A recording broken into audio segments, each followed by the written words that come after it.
Kasi malapit na mag-24 eh. Talagang iniiwasan yung lugar na yun kapag Pasko. Pero hindi naman kami taga doon, di ba? Ni wala nga kaming alam sa mga ganyang kwento eh. Kaya nga dapat walang kahit sino makakapasok doon sa nayon na yun. Eh baka sa susunod na Pasko, pati palabas hindi na rin pwede.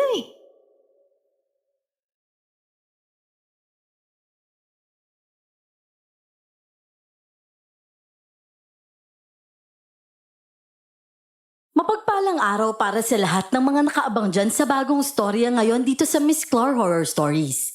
Ganon din po sa inyo, Miss Clar at Sir Jay. Ang kwentong ibabahagi ko, tungkol sa nayong iniiwasan tuwing bisperas ng Pasko. Panahon pa ito ng kabataan ng tatay ko. At upang lubos na maunawaan ng lahat, isasalaysay ko ang kwento sa pamamagitan ng kanyang point of view. Ako nga po pala si Alexa. At ito, ang kwento ng tatay JP ko. Bago ko simulan ng storya, huwag kalimutang mag-subscribe sa Miss Clar Horror Stories sa YouTube bilang suporta sa ating channel.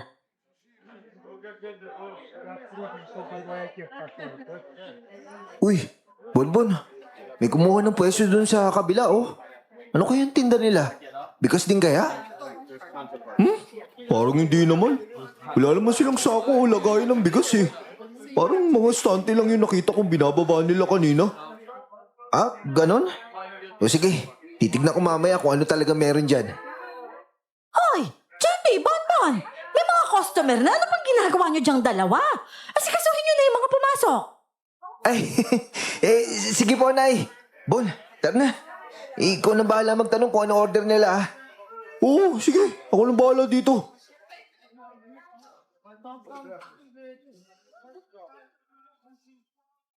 Ang negosyo po namin ay kainan. At sa tabi ng kainan namin, merong bakanting pwesto yon doon.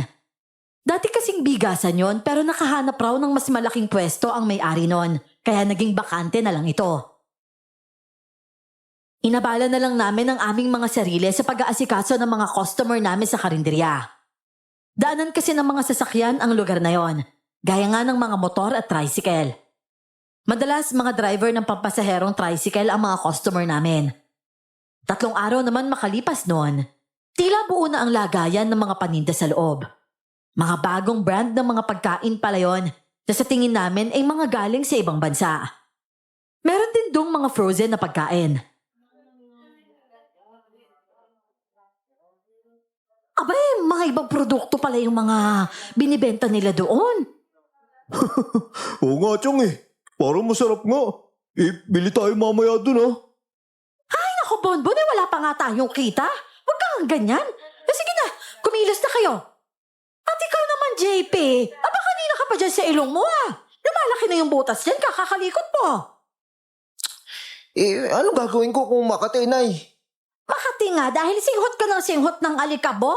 Bilisan mo na dyan. Mamaya nangangapa ka na naman ng kung anong gagawin dahil hindi mo pa inihanda yung mga kailangan.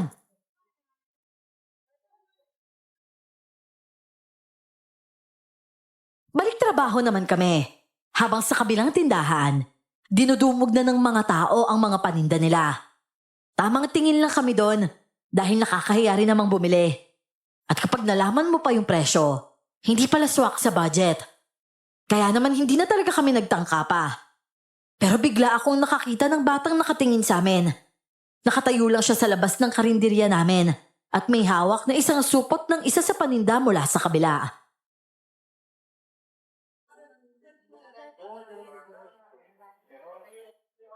Bata, kakain ka ba?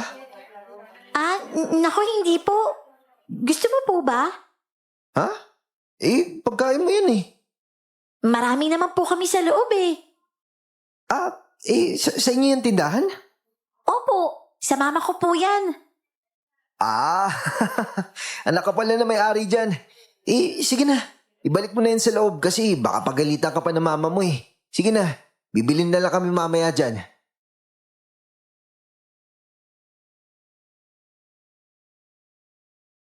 Umalis nga ang batang yon at sinilip ko naman siya mula sa pintuan. Lumapit siya sa isang babaeng maganda at tila kinausap niya ito. Hindi ko na nga narinig kung ano ang pinag-usapan nila dahil pumasok na ako ulit sa loob. Pero isang bagay ang sigurado ko noon. Yung babaeng yon, siya mismo ang may-ari ng tindahan.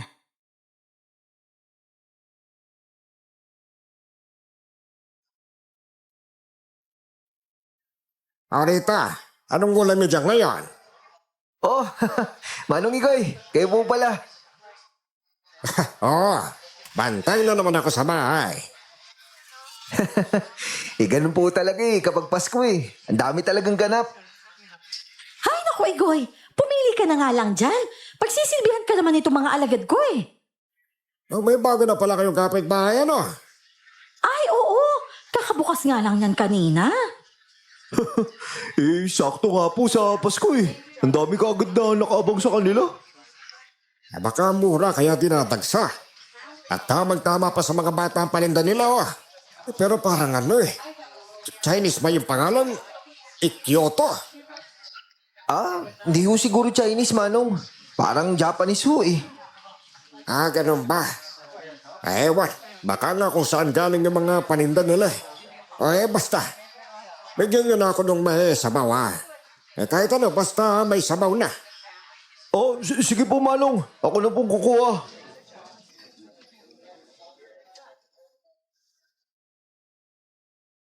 Si Manong Igoy ay isa sa mga opisyal ng barangay namin. Bale yon ang pinakahuling barangay at ang kasunod naman ay unang barangay ng kabilang nayon. Boundary ang kinaroroonan namin at gawain na talaga ni Manong Igoy tuwing Pasko na magbantay sa boundary. Bawal pumasok ang mga dayo at kailangan munang matapos ang buong Disyembre bago sila pwedeng pumasok ulit.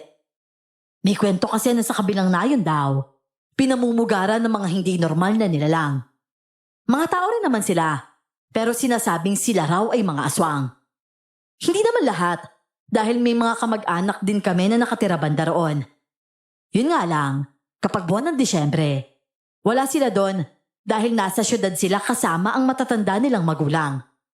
At habang kumakain nga si Manong Igoy, biglang nagkagulo sa labas. Ay, Diyos ko pala ka! Ano yun? Barilyo na! Hala, si Tilo. Dugoon siya Natamaan siya ng bala. Si Tilo, ay naku naman.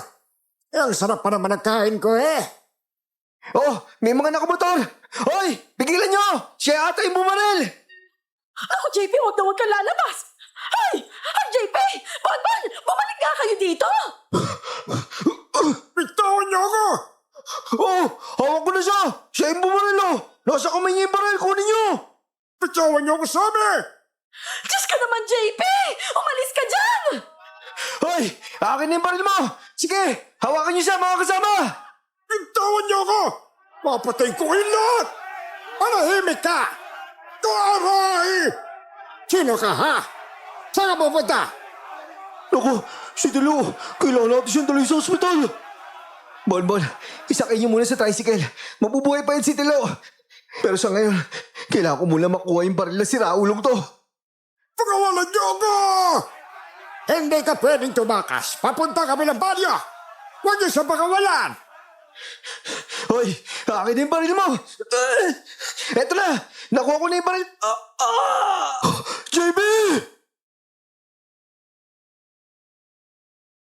Natamaan ako ng bala na ipinutok sa akin ng kasama ng lalaking nagpupumiglas. Sa dibdib ako tinamaan, pero hindi ko man lang naramdaman ang sakit. Napatingin pa ako kay nanay na nasa harapan ko mismo, bago nga siya nahimatay. Kaya imbis na ako ang tulungan ng mga tao roon, ako pa ang nagmadaling sumalo sa kanya. Nay! Nay! Gising, Nay! JB, hindi ba tinamaan ka ng bala? Hindi ka ba natabla? Paano yun? Bilis sa kayo na! Dahil nagulat ang lahat sa ginawa sa akin, umandar ang motor ng dalawang magkaangkas. Sinubukan pa itong pigilan ng mga tao, pero nakaalis pa rin sila. Habang ako naman ay hinipo ko ang dibdib ko, at doon ko naramdaman ang init sa balat. At nang itaas ko nga ang damit ko, tumutulo na ang dugo roon. Sabi ko na nga po, may tama ka talaga Oo, pero... Pero hindi tumagos ang bala. Napigilan ang kwintas mo. Anong klaseng kwintas yan? Kayo no, Dulo lang ang pumahon. Pero yung iba tumama sa kwintas. Yung kwintas mo ang butas. Loko ka. Muntikan ka na talaga. Si Chang din, kailangan natin madala sa ospital. Ayos ka lang ba? Pero kung kailan ko napagtanto na may sugat ako, saka naman ako nakaramdam ng panghihina. Para akong nasusuka at nanlalamig pa ang katawan. Sa isiping muntik na akong mamatay. May umalalay sa akin nang mapansin nilang tila na uubusan na ako ng enerhiya. At 2 na kami ni nanay ang dinala sa ospital. Si Bonbon na lang ang naiwan sa karinderya namin. Hindi naman kami nagtagal sa ospital. Umuwi rin kami ni nanay nang maging okay na kami pareho. Parang bumaon lang ng konti noon ang bala sa dibdib ko. At hindi naman daw delikado ang sugat. Kaya nung sumunod na araw, pagkabukas ng karinderya namin, bumili ng ulam ang babae sa amin at napatanong.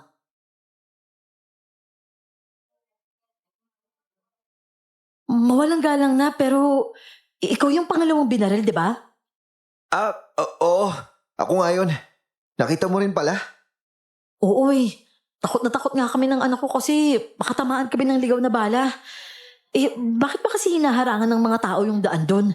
Ayaw ba nilang padaanin yung 2? Kasi malapit na mag-24 eh. Talagang iniiwasan yung lugar na yun kapag Pasko. Ang sabi nila, marami daw aswang doon kaya delikado puntahan. Ganon? Pero hindi ko pa rin talaga maintindihan kung bakit eh. Ay nako iha, totoo talaga yan. Marami talagang aswang sa lugar na yon.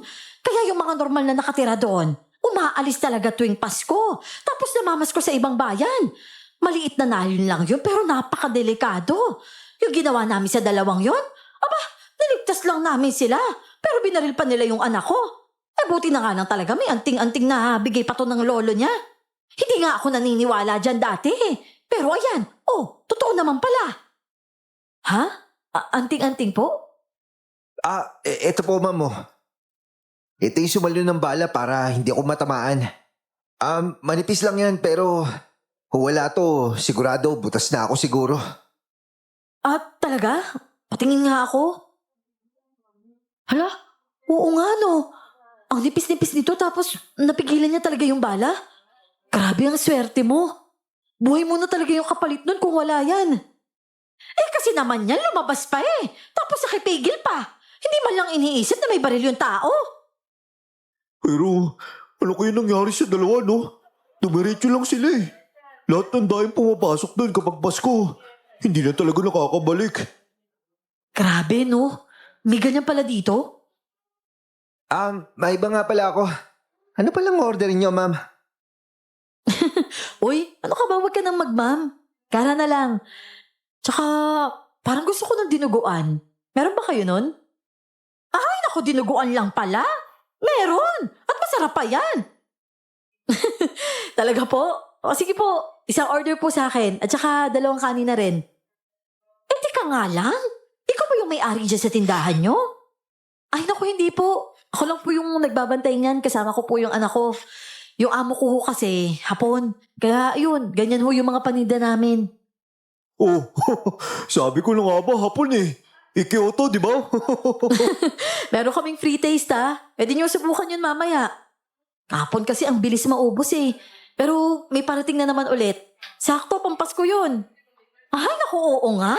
Tamang-tama nga naman talaga. Kara, ito na yung dinuguan mo. Naku, salamat Ako nga pala si JP.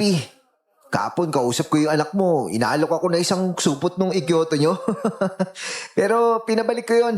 Panindan nyo kasi yun eh. Free taste kasi talaga. Gusto ko talaga niyang patikimin. Ay, ganun ba? Alam mo naman yan, ma'am. Parang ano to, parang biskwit na may palaman. Huwag kayong mag-alala. Magpapadala ako dito ng 3 klase. Libre lang yun. Ayun. Salamat ka agad ako nga pala si Bonbon. Pero, kayo lang dyan? Nasaan nga pala yung asawa mo, Kara? Wala akong asawa. Wala? Pero, may anak ko. Stoy, common sense naman. Huwag ka na mangailam dyan. Kara, pasensya ka na ha. Pinsan ko yan eh. Ganyan talaga yan. Ay, naku. Okay lang yun. Oh, ito pala yung bayad ko. Salamat ulit ha.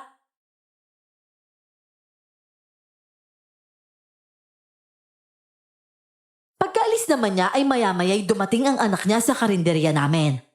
May dala itong supot ng biskwit na ikyoto at ibinigay niya yun kay nanay.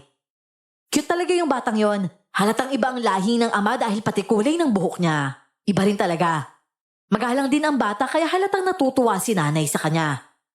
Pagkaalis naman ng bata, syempre ako agad ang unang nagbukas ng isa.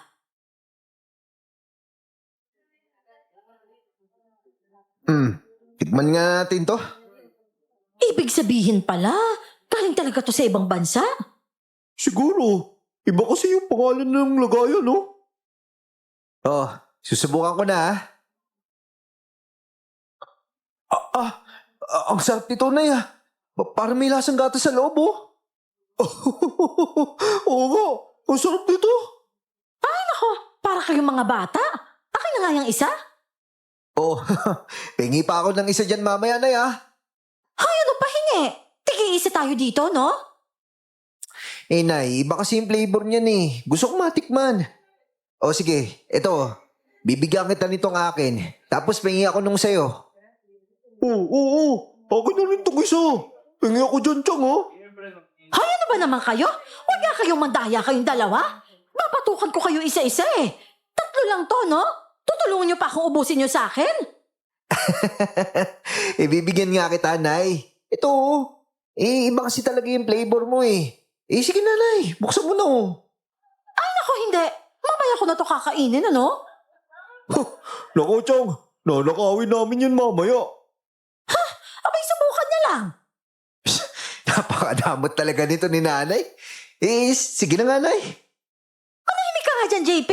Kainin mo na yan sa'yo. Mamaya ko pa kakainin to sa akin eh.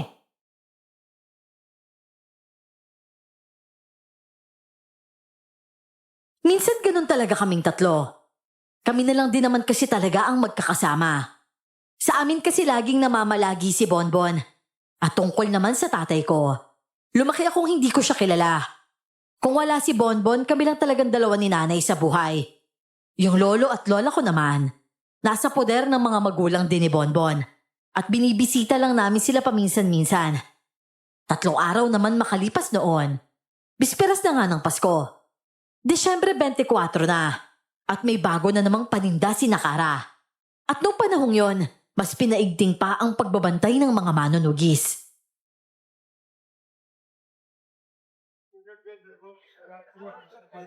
Hello po, kuya. Oh, Marisa, ikaw pala. Tama ba ako? Marisa yung pangalan mo, no? Opo.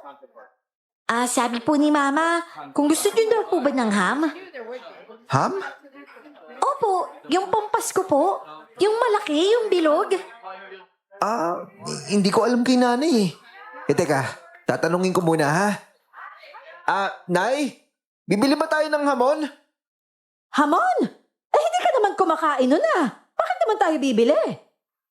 Nako, ayaw daw niya Marisa eh. Siguro ibang paninda niyo na lang yung bibili namin mamaya.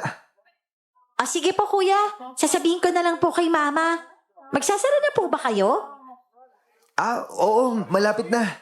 Kakain rin kasi kami tsaka magluluto pa sila sa bahay. Tapos yung iba, uwi na para sa pamilya nila. Kami rin para makapagpahinga naman.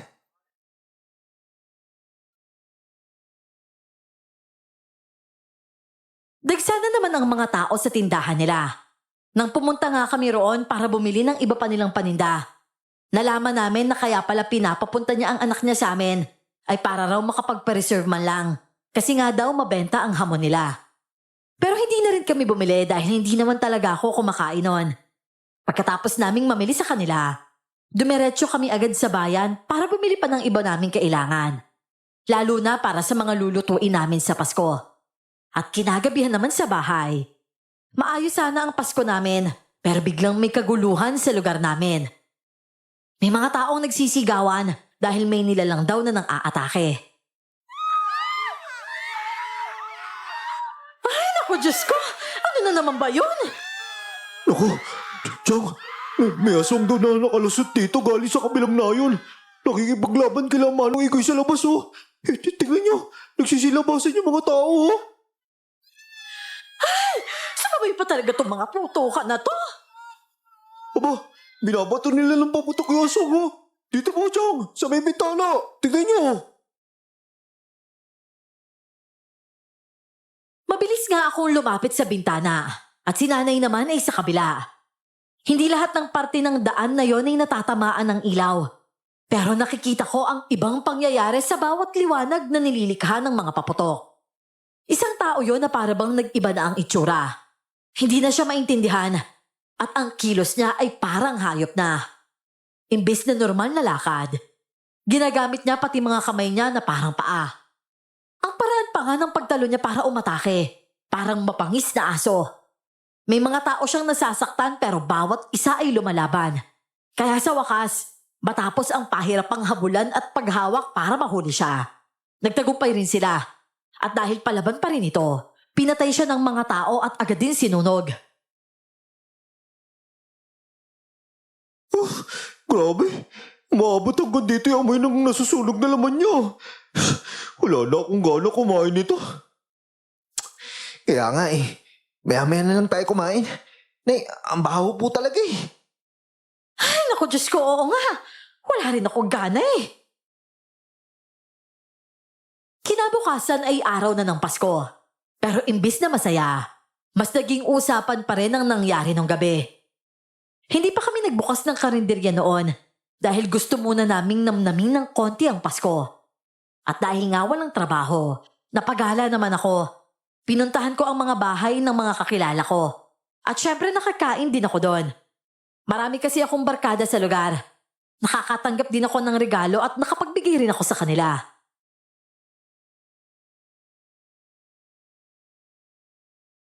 Oh, Marisa, ikaw pala yan. Merry Christmas sa'yo ah. Merry Christmas din po! Teka, dito rin ba kayo nakatira? Opo, diyan po sa malaking bahay. Bahay po yun ng pinsan ng may-ari ng tindahan namin. Ha? Akala ko sabi nyo, tindahan nyo yun. Kami din naman po yung nagbabantay eh. E di sa amin na din po. Oo nga naman no. Oh, Marisa, ano ka ba naman? Kanina pa kitang hinahanap ah. Ah, JP, ikaw pala yan? Eh, dito rin pala kayo nakatira no? Bali yung bahay namin na yan lang oh. Malapit lang. Ah, oo. Ang daming yung nakakakilala sa iyo dito eh. Kaya nalaman ko kagad. Marami pagkain sa bahay. Halika. Ah, naku, nakakaya naman. Ano ka ba naman? Kami-kami lang naman to eh. Dalawa lang kami ni Marisa nakatira doon. Halika na. Para naman makapagdala ka rin sa inyo. Ah, sige. Uy, Insan! Saan ka pupunta? Pupunta po siya sa amin. Sama ka po sa amin, Kuya Bonbon. Talaga? Eh, sige ba? Mukhang marami pagkain doon ah.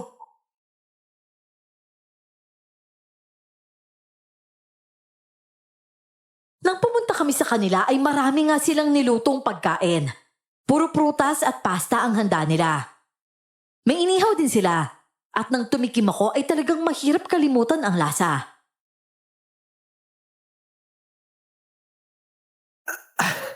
Grabe, ang sasarap nito, Kara. Ang galing mo pala magluto. Dati kasi kami may karinderya. Kaso, kailangan daw i-renovate yung pesto eh. Kaya yun, umalis na lang kami. Huminto na lang ako sa pagkakarinderya. Hanggang sa yun nga, nakilala ko yung amo ko. Kaya ito, bago na yung hanap buhay namin. Eh, nga pala, pwede ba ako magtanong? Ah, tungkol saan? Ano kasi, di ba may kaguluhan dito kagabi? Di ba may sinunog na tao? Naku, hindi tao yun, kundi asong yun, Kara. Ha? Aswang? Oo. Di ba bawal pumasok sa kabilang nahin kapag Pasko? Kasi delikado dun eh. Sabi nila, yun daw yung araw ng pagkabuhay ng aswang na si Aliling. Diyos daw nila yun ayon sa mga matatanda. Ano? Diyos? Si Aliling? Oo, parang yan talaga yung sinasamba nila doon. At lumilitaw lang siya tuwing Pasko. Kaya bawat Pasko dito, may parang selebrasyon silang pangaswang. Tama. Kaya bawal talaga yun tayo eh. At kung tagaroon ka man tapos lumabas ka, hindi ka na pwedeng bumalik. Di ba mapapansin mo sa kalsada doon, puro palabas lang, walang papasok. Ano bang ginagawa nila sa mga dayo? Eh di ginagawang alay, tapos kakainin nila. Kaya yung bumaril sa akin, ewan ko na lang kung anong sinapit nila pagdating doon. Naku, kung ganun lang yung kapalaran nila, ayos na yun, no? Kamuntikan ka lang mapatay nun minsan eh. Ay, oo nga eh. Sobrang swerte mo talaga, no? Ibig sabihin lang yan, di mo pa talaga oras. Kaya nga eh. Pero, Kara, maiba lang talaga ako. Ang sarap talaga ng barbecue nyo, no? Hindi ka pala kumakain ng ham? Ah, kumakain naman ako noon pero hindi ko lang talaga hilig. Tsaka, mas malakas ako mag-ulam kapag barbecue tsaka inihaw eh. Ay, oo nga pala. Wala kayong handa na ganito, no?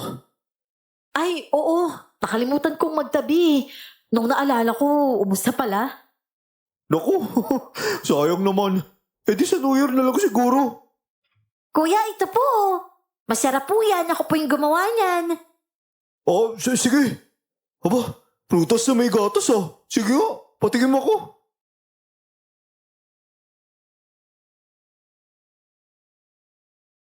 Napasarap talaga kami ng kain sa bahay nila, Kara. At habang kumakain kami, may binalot pa siya para maiuwi namin. Pag uwi naman namin noon, may nakita kaming isang taong pagewang-gewang ang lakad. Kakilala rin namin siya dahil tagaron rin naman. Aba, ano nangyari dito? Uy, Walong, ayos ka lang ba? Nakailang bote ka kagabi ah. Walong Melvin.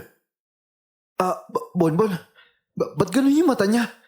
Nangingitim yung gilid tapos naglalaway siya, oh. Manong Melvin, ayos lang po ba kayo? JP, parang iba to ah. Parang mga agat siya.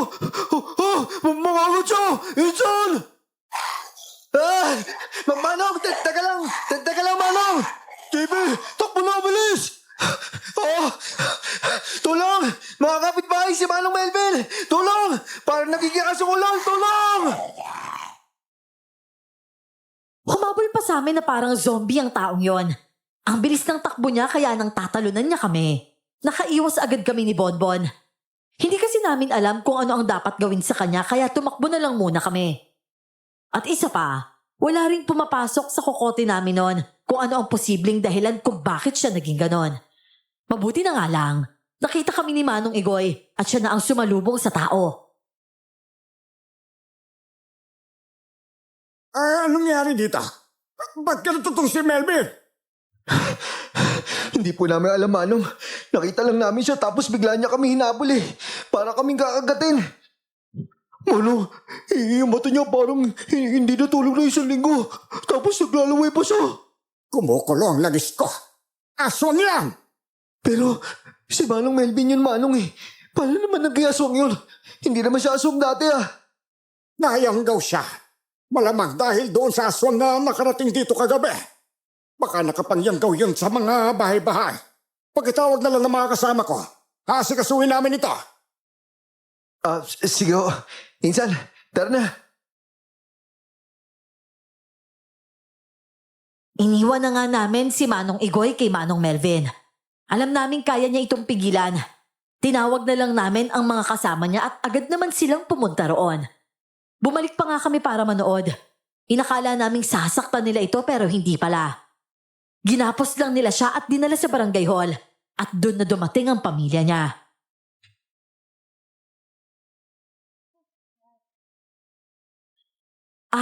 JP? Hindi pa kayo umuwi? Tapos, ano nangyayari dyan? Si Manong Melvin. Nayanggaw siya eh. Dadali siya sa albularyo para gamutin. Ha? Pwede palang magamot yung ganon? Oo, basta hindi pa siya nakakatikim ng tao. Kapag hindi pa nakakagat o nakakakain, maagapan pa pero kapag nakatikim na, wala na, tapos na yun. Grabe pala talaga dito, no? Yan na pala ang albularyo eh. Padaanin niyo para matapos na to.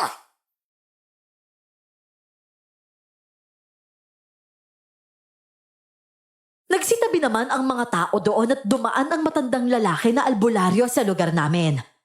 Nakatungkod siya habang ang isa niyang kamay ay may hawak na bote. Pinanood namin kung paano niya pinainom ng lunas ang taong nayanggaw. Sa pilitan nila itong ginagawa hanggang sa magwala ito at pinagtutulungan na lang siya ng mga tao. Tabi! Baka masagal na kayo! Layuan niyo yan! Mama! Oh, Marisa! Bakit ka pa sumunod? Halika nga dito, bilisan mo!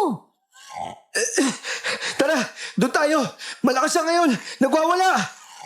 Oh, yung bata! Bantayin niyo yung bata!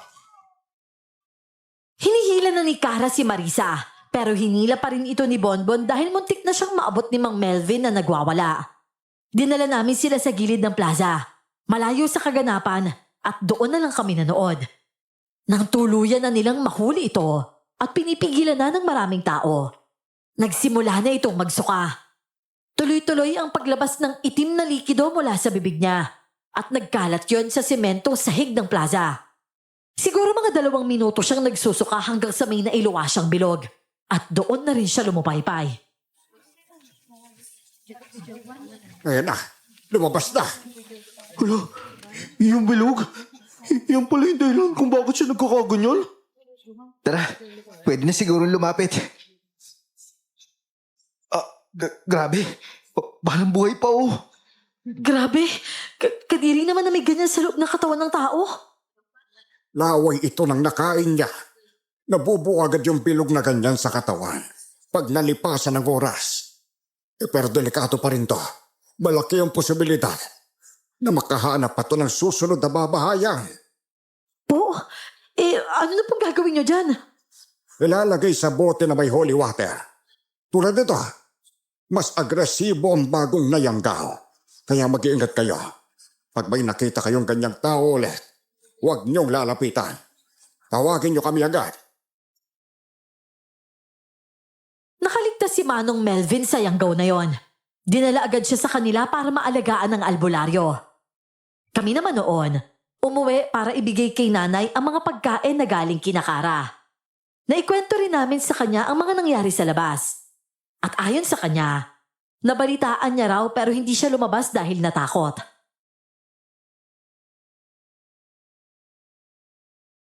Ay, naku, tuwing Pasko na lang talaga. Lagi tayong may problema dahil sa kanila. Kailan pa kaya tayo magkakaroon ng Paskong tahimik at saka masaya, ano? Hindi yung laging may gulo dahil sa kabilang bayan na yan. Kaya nga po, Chang eh. Habang yung iba nagsasaya ngayong araw, tayo dito, natatakot tayo. Pero mas iba ngayon. Kasi may nayanggo na talaga eh. Kaya naman kapag may bisita, ha? Kakilala man o hindi, kailangan siguraduhin ang mga pagkain natin dito. Hindi pwedeng basta-basta magpabaya. Pati nga nun sa pagkain namin nagbabantay kami. Maingat kami sa lahat, lalo na sa mga nagbibigay sa amin. Nakakalungkot mang isipin pero hindi na talaga kinain ni nanay ang bigay ni Kara. Kinagabihan naman, habang nasa loob kami ng bahay at katatapos lang maghapunan, umalulong ang mga aso. Rinig din namin ang aso namin sa kusina. Hindi ko nga naisip sa mga oras na yon na may panganib. Kaya naman pumunta ako sa kusina para sawayin ang aso. Tumatahol ito banda sa pintuan, kaya wala sa sariling binuksan ko ito. Biglang pumasok ang isang babaeng agad akong sinakal sa leeg. Aling Imay! Ano po ginagawa niyo? Bitawan niyo ako! Nay! Nay! Tulong, Nay! JP! Ano nangyayari sa'yo dyan? Nay! Nay! Tulong, Nay! Oh, Alimay! Alimay, bitawan mo yung pizza ko! Naku, pati siya nayanggo na rin. Diyos ko! Halika na dito! Bilisan mo! Pero paano natin siya mapapalabas? Kailangan natin tawagin si Manong Ikoy! O sige, ako na tatawag. Ikaw lang muna natin siya dito sa bahay. Oo, tara Chang! Doon muna tayo sa kabilang pintuan! Lumabas na kayo, dito na ako. Oh, umatake na siya! Takbo! Ginamit ko ang pintuan mula sa kusina. Isinara ko at mabilis na isinara mula sa labas. Narinig ko na ganun din ang nangyari sa kabilang pintuan at nagkita na lang kami nila nanay sa kabila. Agad nga kaming umalis para puntahan ang dapat puntahan. At pagdating namin sa kalsada, may mga taong nagsitakbuhan. Yun pala ay may iba pang mga tao na naging kagaya ng babaeng pumasok sa bahay namin. At kasalukuyan na silang hinahabol ni Manong Igoy. Pumasok kayo sa bahay ninyo, bilis! Ay naku, Igoy! May isa nang nasa loob ng bahay namin! Ano? Bakit nyo naman hinayang makapasok? Sa loob ng bahay lang kayo dapat ligtas! Hindi ko nga alam sa batang to eh! JP, ano bang ginawa mo? Nakapasok pa yun! Nay, binuksan ko po kasi yung pinto eh. At bakit mo naman binuksan? Kasi tinatahulan po ng aso namin sa labas. Akala ko kung ano lang po eh. Siyempre, ganun naman po talaga, di ba? Hindi ko naman kasi alam na mangyayari to eh. Kaya yun, binuksan ko. Hindi mo ba nahisap na pwede yung nakita yung nayanggaw kanina ba? Pwede na yun din yun. Baka sama, dyan sa bahay ni Rita, nasa loob daw. Bilisan niya. Kayo naman, doon muna kayo sa bahay namin. Mag-ingat kayo. May mga gala pa sa labas. Maraming salamat talaga, Igoy, ha? Naku, ano ba talaga nangyayari sa lugar natin? Kasalanan mo, JP. Imbis na nagtatago tayo sa bahay natin, itutuloy tayo. Nasa labas kung saan mas maraming aswang. Nay, kahit sino naman tao pwede magkamali eh. Malaki na ba talaga kasalanan ko dahil minsan lang ako naging tanga? Dahil nga sa isang pagkakamaling yan, tingnan mo, buhay na natin yung kapalit. Kaya nga nay, sorry na nga eh. Ay, naku, ang mabuti pa. Umalis na tayo dito bago pa tayo malapanon. Ngunit kung kailang papunta na kami sa bahay nila Manong Igoy, may nakasalubong naman kaming tao na pareho ang kondisyon. Nagtakbuhan kami palayo mula sa bahay ni Manong Igoy hanggang sa makarating kami sa bahay nila Kara. Wala nang pagdadalawang isip, kinalampag ko na yung gate nila. Mabuti na nga lang at agad itong nagbukas dahil nanunood pala sila ni Marisa.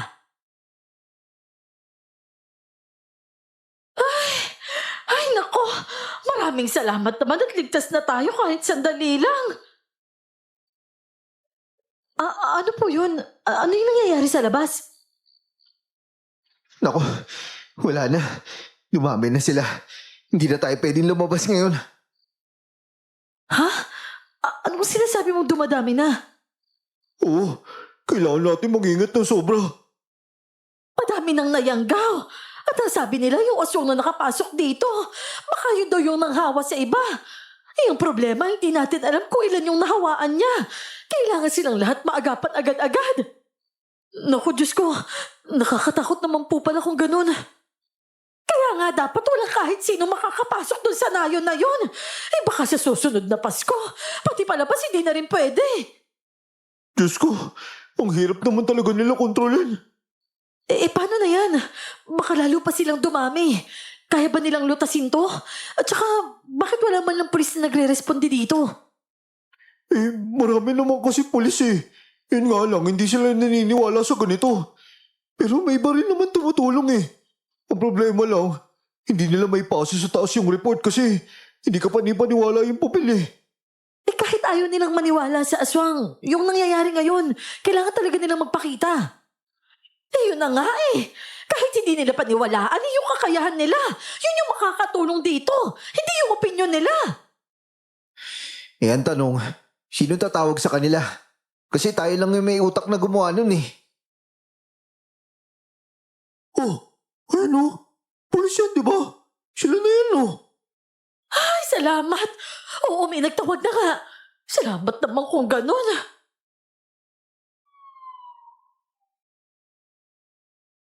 Pumasok nga kami sa malaking bahay na yon at umakyat sa terasa. Doon namin pinanood ang mga nangyayari sa labas. Kahit nga mga polis, inaatake ng mga nayanggaw. Pero hindi sila pwedeng magpaputok ng barel dahil inosente pa rin ang mga taong yon. Kailangan pa rin silang iligtas, kaya kitang-kita kung gaano kahirap ang sitwasyon ng mga polis. Lalo na't sa una, wala silang kaide-ideya kung ano ba talaga ang nangyayari. Hirap din ang mga tao na ipaliwanag ang sitwasyon sa kanila. Ilang oras naman makalipas noon, 3 tao ang nahuli na, pero ang iba naman ay tumakbo papunta sa kabilang nayon.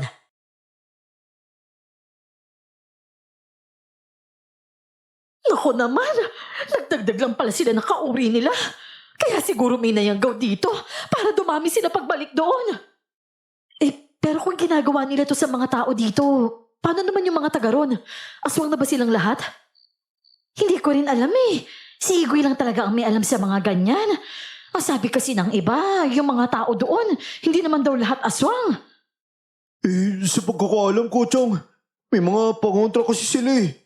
Di ba sabi nga sa kwento, nagsimula lang sa isang aswang tapos bigla na lang dumami dahil sa iyanggawan. May naging aswang at meron namang hindi. Kasi yung iba merong palaban eh. Oo, mukhang ganun na nga. Iba doon, may lupa tsaka ari-arian pa. Pero ang dami na rin nagbebenta tsaka umalis. Yung mga mahirap lang talaga yung naiwan. Yung tipong 5 duling hirap pa nila kitain. Sila yung mga hindi naging aswang kasi may pangontra sila kahit papano. Kaya nga iba talaga kapag eksperto ka sa ganyan eh. Ang dali mo makapagtaboy ng aswang. Kaysa sa atin naman, hanggang tago lang, takbo tsaka dasal lang. Wala tayong alam sa mga pangontra nila.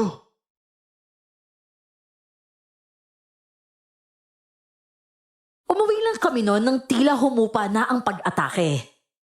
Kinabukasan, nagbukas na kami ng karinderya. Pero syempre hindi na ganun karami ang customer. Pagsapit ng tanghali ay nakarinig naman kami ng mga balita na sa ibang lugar daw may patayan na nangyari at ine-imbestigahan na rin yon ng mga polis. Mga bandang 3:00 ng hapon, may mga manunugis na pumunta sa tindahan ni Nakara.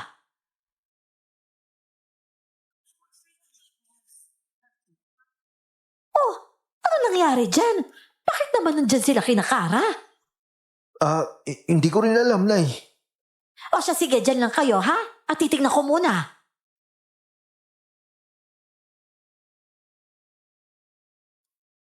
Dahil nga kailangan namin kumilos sa loob ng tindahan, si Nanay lang ang pumunta roon para nga mag-isyoso. Natagalan pa nga siya doon at kami naman ay natapos na sa lahat ng gawaing kailangan tapusin. At dahil nga walang customer, lumabas kami para alamin kung ano ang nangyayari. Pero Manong, paano naman po mangyayari yun?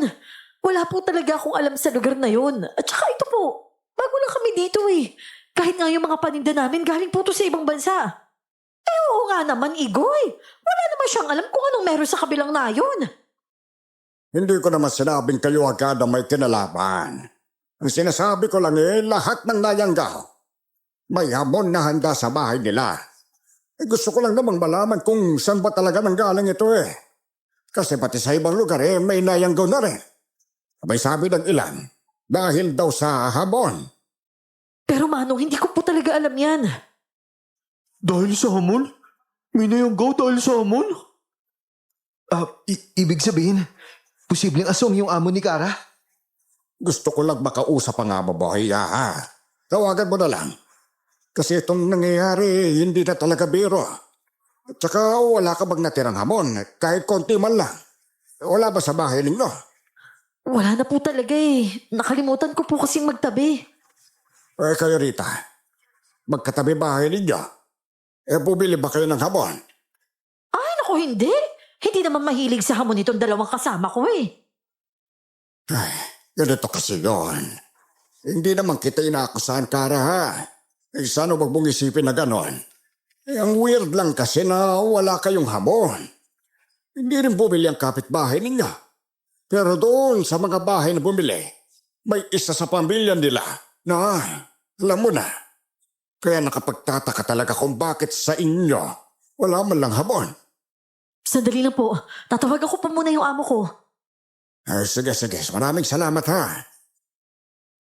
Manong Igoy, paano yun nalaman na ako nektado sa hamon yun? May napansin lang sa mga pagyayari. Base na rin sa investigasyon, wala kahit sino na nayanggaw sa mga bahay na walang hamon na galing dito. Pero doon sa mga bahay na meron, palaging may isang nayanggaw. Siyempre, nagtatanong ka na mga tao na ano ba yung nakain ninyo kagabi? Tapos, isa-isa nilang sinasabi. Hanggang sa napagtagpi-tagpi na at lumabas na yung hamon ang konektado. Pero wala naman po talaga alam si Kara tungkol sa kabilang nayon eh. At saka yung balot po ng hamon nila. Hindi naman po gawang Pilipino yun. Parang imported pa nga po. Oh, kung totoo ngang dahil sa hamon yun, aswang mula sa ibang bansa yung nangyayanggaw? Kung ganun nga hindi lang yung kabilang na yon ang dapat nating pagkabalahan. Mukhang may mga tagalabas na napagdiskatahan ng lugar dati na. Sana nga lang inosente si Kara at hindi siya kasabwat ng amo niya kung sakali ba. Hindi nagtagal ay tinawag na ni Kara si Manong Igoy para kausapin ang amo niya na nasa telepono. Kami naman, bumalik sa karinderya dahil may customer na dumating. Pagsapit ng gabi ay ganun ulit ang problema ng mga tao sa lugar namin. Yung bahay nga namin noon, hindi pa talaga naaayos dahil maraming nabasag na gamit. At tinandaan na namin na wag basta-basta magbukas ng pinto. Magulo pa rin ang mga nangyayari sa labas. At kinabukasan nga, mga bandang tanghali, dumating ang may-ari ng tindahan nila Kara. May mga tao pang sumunod na dumating para manumbat tungkol sa hamon. Kaya ang tindahan nila talagang dinumog ng mga tao pagkalipas ng ilang minuto. Teka nga lang, sandali lang. Mawalang galang na nga ho. Yung sinasabi niyo sa akin, hindi yan biro. Para naman akong pinararatangan ng walang matibay na pruweba. Puro pinagtagpi-tagpi lang yan eh. At saka, ano raw? Aswang? May ganun bang nilalang dito? Mahirap ipaliwanag, madam, pero oo may aswang at nasa kabilang nayon sila. Marami pa. Kaya tuwing Pasko bawal magpapasok na mga tayo dahil nga sa mga nangyayari. Oo, sige, sabihin na natin totoo yan. Pero hindi naman kami taga dun, di ba? Niwala nga kaming alam sa mga ganyang kwento eh. Nandito lang kami para magbenta. At lahat ng produkto namin, galing sa ibang lugar at hindi sanayon na sinasabi ninyo. Sigurado ho ba kayo ng yung lugar na pinanggalingan ng produkto niyo walang ganun doon? Yung pinagbilhan niyo ba sigurado kayo? Pasensya na wala naman talaga kami intenso mambentang. Pero kasi sa ebidensya, ang hirap paniwala. Pero tugmang-tugma talaga. So ano? Ano gusto ninyo? Managot ako rito? Alam ko naman sa sarili ko na wala akong ginagawang masama. Hindi naman ganon. Sandali lang mga kababayan. Tama rin siya. Mahirap mambintang kung kulang tayo sa pruweba. Sige, ganito na lang. Kakain ako ng hamon dito mismo. Dito mismo sa harapan ninyo. Tingnan natin kung may mangyayari sa akin o wala. Pero sabi ng mga tao, sigurado raw sila na ang hamon na kakainin niya ay walang yanggaw. Pero pinagbigyan pa rin siya ni Manong Igoy. At ipinaluto kay nanay ang hamon na yon.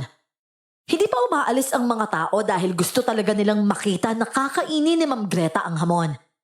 Siyempre hindi niya maubos ang hamon na yon dahil nga malaki. Ayan na busog na ako Baka naman kasi hindi talaga sa hamon. Baka sa ibang pagkain yung problema. Oo nga, Manong Igoy. Baka naman wala sa hamon yun. Hintayin na lang natin mamayang gabi. Doon natin malalaman. Manong, talaga bang tatambay yung mga yun mamaya? Gusto nila yan Ayaw na lang natin. Ma'am Greta, pasensya ka na talaga Ayos lang yan. Naiintindihan ko naman Baho talaga sila sa hustisya. At kung sa paraan na to makakatulong ako, bakit naman hindi, di ba? Pagsapit ng hapon ay nanatili lang si Ma'am Greta sa tindahan nila. Nakatulog pa nga siya roon at kinagabihan ay sa malaking bahay naman siya umuwi. At kasama pa rin si Manong Igoy para bantayan siya. Siyempre hanggang doon may mga tao pa rin at pati kami ay pumunta rin.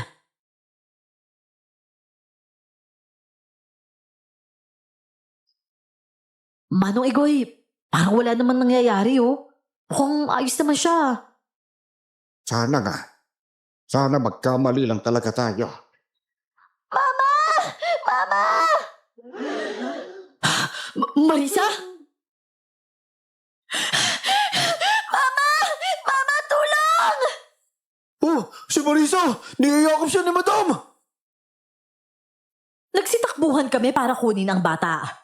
Yapos na yapos ito ni Ma'am Greta. At sa sandaling yon, pula na ang mga mata niya at naglalaway na rin. Ma'am Greta, tama na po. Anak ko po yan. Marisa, halika na dito, anak, bilis. Tawagan niyo siya, bilis! Bon, sa kabila ka! Hindi, Bonbon. Tawagin mo na lang yung mga tao sa labas. Sabihin mong nangyari na! Opo! Sinikap kong pigilan noon si Ma'am Greta. At ang bata naman ay nakuha na ni Kara. Dumistansya lang sila nanay. At maya-maya ay may mga tao nang tumulong sa amin. Dumating na rin ang albularyo para gamutin siya. At sapilitan siyang pinainom ng gamot laban sa yanggaw. Tulad nga ng nangyari sa iba, nagsuka rin siya ng itim na likido at may lumabas na bilog na gamot. Ayan, nailuwanan niya. Pero Mang Igoy, ayos lang ba siya? Baka kailangan na natin siyang dalhin sa ospital. Oo, dalhin na natin siya sa ospital para makabawi ng lakas. Naku, walang iya talaga. Samon nga nang galing. Pero malinaw rin, maging siya, inosente, wala siyang alam. Oo nga ho. Hindi nga siya naniniwala kanina eh. Wala siyang kaalam-alam sa kung anong ginawa sa kanya. At hindi niya rin alam kung sino yun. Dinala nga sa ospital si Madam Greta nang tapos na ang albularyo sa kanya. Si nanay na ang sumama roon para mabantayan at si Kara naman ay kinausap ni Manong Igoy.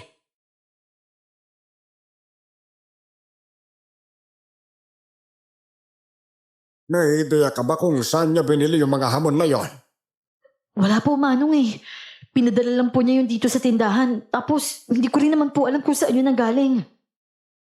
Posible kasi na kung sino-sino man ang pinagbilhan niya. Baka sila mismo ang naswag eh. Baka may plano silang lamunin ng buong lugar na to. Baka nasasakop na tayo ng hindi natin namamalayan. Gaya ng nangyari sa kabilang nayon. Diyos ko Manong Igoy, paano na po yan? Baka kami pa yung pagsimulan tapos saktan ng mga tao. Malinaw namang inosente kayo. Ang kailangan lang namin mahanap kung sino talaga ang naglagay ng yanggaw sa pagkain binebenta ninyo. Naku, mabuti na lang talaga hindi tayo bumili, no? Oo nga pare. Patay sana tayo dun. Buti na nga lang din hindi ako kumuha eh. Paano na lang kami ni Marisa niyan dito sa bahay kung sakaling isa sa amin naging aswang? Mabuti na lang at hindi nangyari yun. Yung anak mo pala, ayos na ba siya? Opo Manong Igoy, ayos na po siya. Maraming salamat po talaga ha. At pag nagising po tong amo ko, tatanungin ko po talaga siya tungkol doon sa seller niya.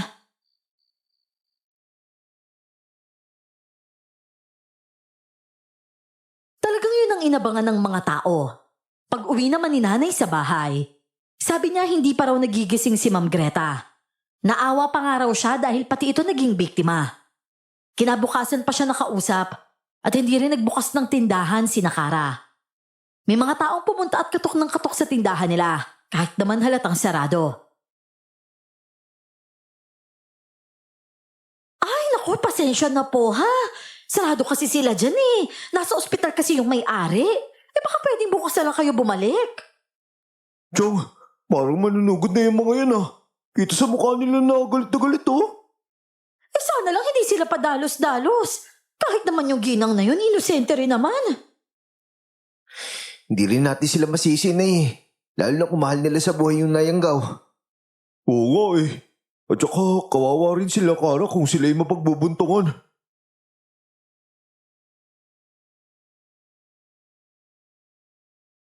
Nung araw na yon ay wala na kaming balita tungkol sa amo ni Kara. Pero alam naming binisita siya ni Manong Igoy sa ospital. Pagsapit ng gabi, hindi na kami nakisali sa mga usapan sa labas. Mas pinili naming magpahinga nang biglang umingay ang mga tao sa labas at sinasabi raw ng iba na may aswang. Hanggang sa may kumatok nga sa bahay namin at humihingi ng tulong. Tulong! Hinahabol ako ng aswang! Tulong naman dyan! Pre, may tao sa labas oh. Tulong! Pahiusap! Bawa kayo! Buksan ninyo! Nay, kailangan niya ng tulong oh. Abe, buksan mo na yung pinto at baka masaktan pa yan! nga ako tumakbo papunta sa pintuan at binuksan ko ito. Pero ang bumungad sa akin, ang lalaking bumarel. Kaya mabilis na nagbago ang isip ko at isinara ko ang pinto. Pero napigilan niya ito. Buksan niyo to, bilis! Aba JP, bakit mo naman sinasara? Buksan mo na yan! Baka mapahamak pa yan sa labas! Bakit ko matutulungan yung taong bumaril sa akin, Nay? Ano? Siya yung bumaril sa'yo? Ano? Huwag mo papasukin. Tara, tutulungan kita dyan. Nay, ang lakas niya talaga, Nay. Buksan niyo nga sabi! Hindi, magtiis ka dyan, hayop ka! Buksan niyo to! Kayo din! Grabe, ang lakas niya. Siyempre, malakas yan, Insan. Aswang yan eh. Ayun na, lalo siya pumapangit Kailangan namin ng siyam na binata bilang alay. At ikaw na napili ko! Bitawan mo ako! Hindi ako papayag sa gusto mo! Ay, ikaw! Bitawan mo yung anak ko! Ah! Hoy! Aswang! Bitawan mo yung pinsan ko! Sa bitawan ninyo kung ayaw niyo masaktan! Nakita ko ang bote ng pinakurat sa ibabaw ng lamesa at pilit ko itong inaabot. Tila nakita ni Bonbon na inaabot ko yon, kaya nagdesisyon siyang kunin ito at ihampas sa lamesa. Nabasag nga ang bote at saka niya yun ibinigay sa akin. Dahil hawak ko na ang basag na bote. Mabilis akong humarap sa aswang at sinaksak ko siya sa leeg. Ang sakit! Sabi ko naman sa'yo eh, hindi ako sasama sa'yo! Sige lang anak! Saksakin mo pa yan! Walang yaga! May bawang palang ginamit po! Lahat ng kinatatakutan mo nandito. At kung hindi mo kami titigilan, hindi ko rin bibitawan yung leg mo! Siyang, kayo na po yung tumawag na tulong. Bilisan niyo! Oo, ako na! Ha? Aswang! Nakita mo to? Ang dami kong bawang Saluhin mo! Hala! Hindi mo kaya yung amoy! Eto mo! Kahit yung sampal ko pa ito nasa palit ko sa'yo!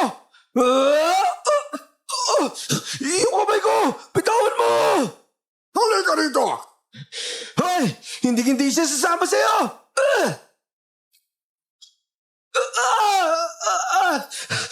Yung kuko niya! Ang sakit! Halika na! Insan! Humawak ka lang sa pinto! Hilahin kita! Ngunit mas malakas ang aswang at nahatak pa niya ako. Ang masakit pa noon, dahil sa pagkakahawa ko sa pintuan ay muntik ng matuklap ang kuko ko sa kamay. Hinila ko ng aswang palayo, tapos dumating naman sila nanay pero tangay na ako. Hindi na nakalapat ang mga paa ko sa lupa dahil binibit-bit na niya ako. Kahit anong palag ko, hindi talaga ako makawala. Pero hindi ako tumigil at alam kong ang pagiging malikot ang pinakaparaan para makawala. Kaya hindi ako huminto sa pagpupumiglas hanggang sa naisipan niyang ihampas ako sa kahoy.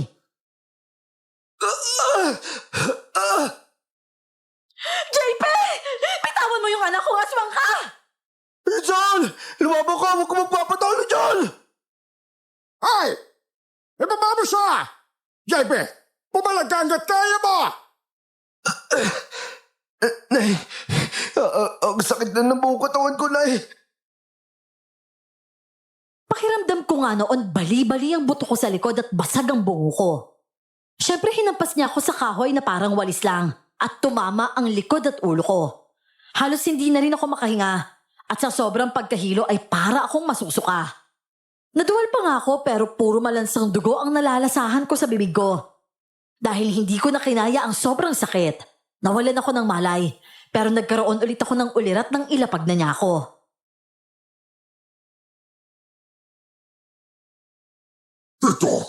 Ito ang isa sa mga handog ko, mahal na Panginoon.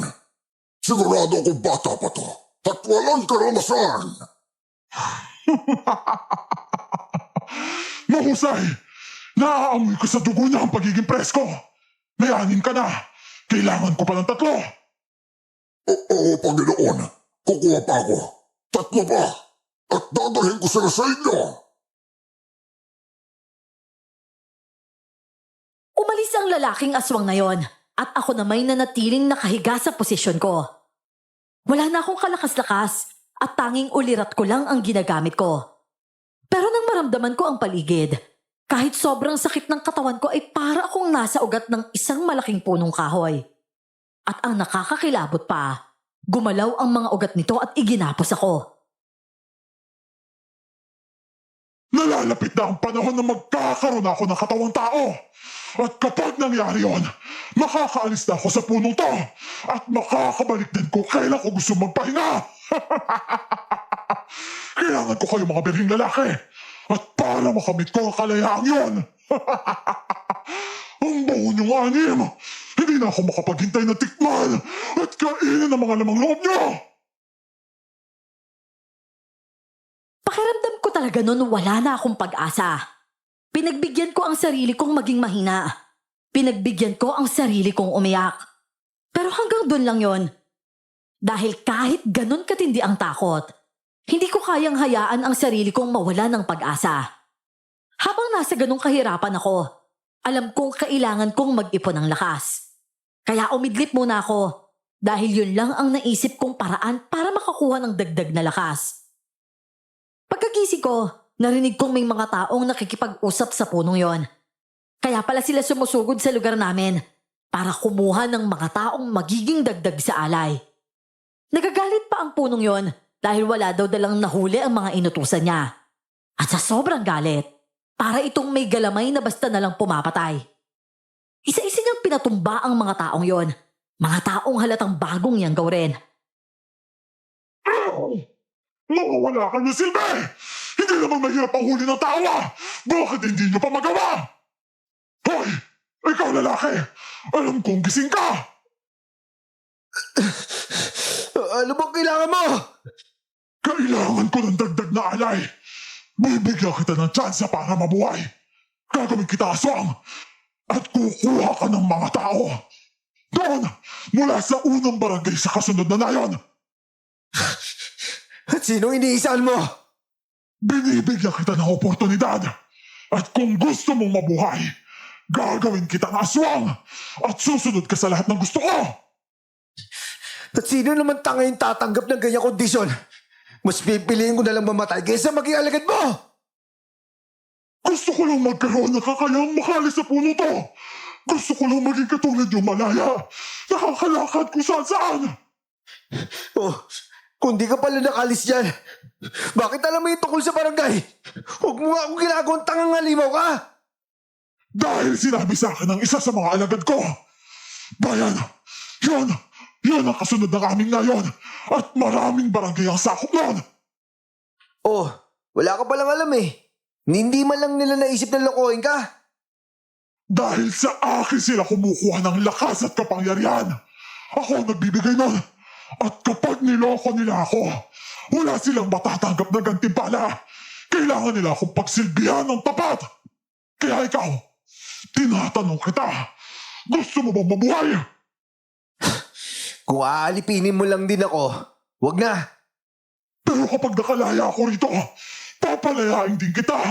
Gagawin kitang malaya katulad ko. Hindi ko kaya pagkanulo yung kapwa ko tao. Hindi ganun kalang yung bituka ko. Nais ko man siyang linlangin pero takot talaga akong sumubok. Alam kong napapagaling nila Manong Igoy ang mga nayanggaw. Pero ang inaalala ko, paano kung iba ang mangyari sa akin? Paano kung hindi lang simpleng yanggaw ang gawin niya sa akin, kundi habang buhay na pagkaaswang at baka may masaktan pa akong ibang tao? Kaya kahit may plano na sana ako sa isip ko, hindi ko na lang itinuloy. O sige, kung ayaw mo talagang mabuhay, ikaw ang bahala. Malapit na ang umaga. Kailangan mo nang matulog para hindi ka makatakbo pagdating ng araw. Oh, anong gagawin mo? Papatulugin kita. Kagaya nila, ilang araw na silang tulog. Walang reklamo at walang gulo. Ano? Hindi mo pwedeng gawin sa akin yan. Pakawalan mo ako dito. Isang nakakakilabot na orasyon ang ginawa niya. At habang ginagawa niya yon, unti-unti akong inaantok. Kahit anong laban ko, gusto ko talagang matulog.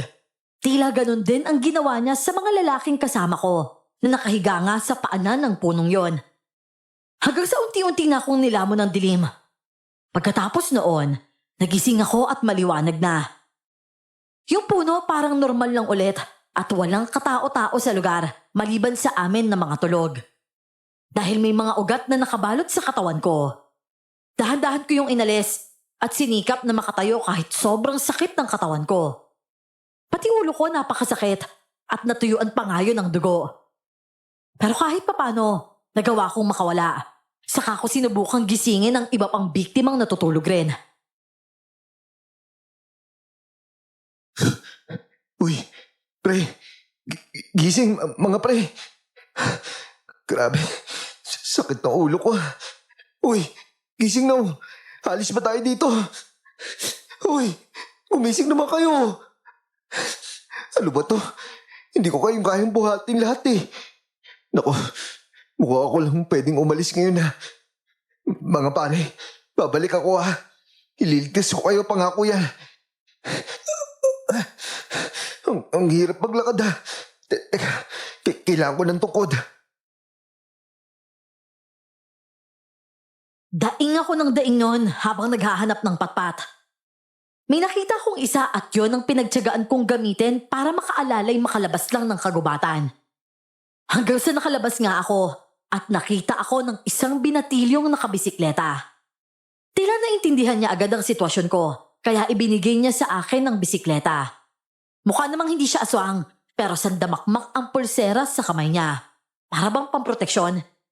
Ginamit ko ang bisikletang yon para makabalik sa amin at sinikap kong makarating kahit puno ako ng sugat. At pagdating ko nga sa bahay, may mga manunugis na tila nag-uusap at nagpupulong. Wala na tayong pagpipilian. Kailangan na natin pasukin yung lugar bago patuluyang bahuli ang lahat. Sasama na po ko, Manong. Gagawin ko lahat para mahanap yung pinsan ko. Diyos ko, hindi ko kakayanin to kung mawawala ang anak ko. Sana naman buhay pa siya. Nay! Nay! Si JP yun ah! Insan! JP! Diyos ko, JP, anak ko! Nay, Diyos ko, nagbalik ka! Salamat naman, anak ko! Aba JP, parang nakatakas ka sa aswang na yun ah! Insan, akala namin kung ano nang nangyaring masama sa'yo eh. Paano ka nakalis doon? Napakadaming mong sugat, anak. Natuyo na yung mga dugo mo.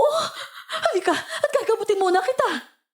Oo, lalo na yung sa ulo. Ang daming dugo. Dikit na sa buhok mo. Tara, Insan. Sa bahay ka muna. Halika, tutulungan kita makalakad.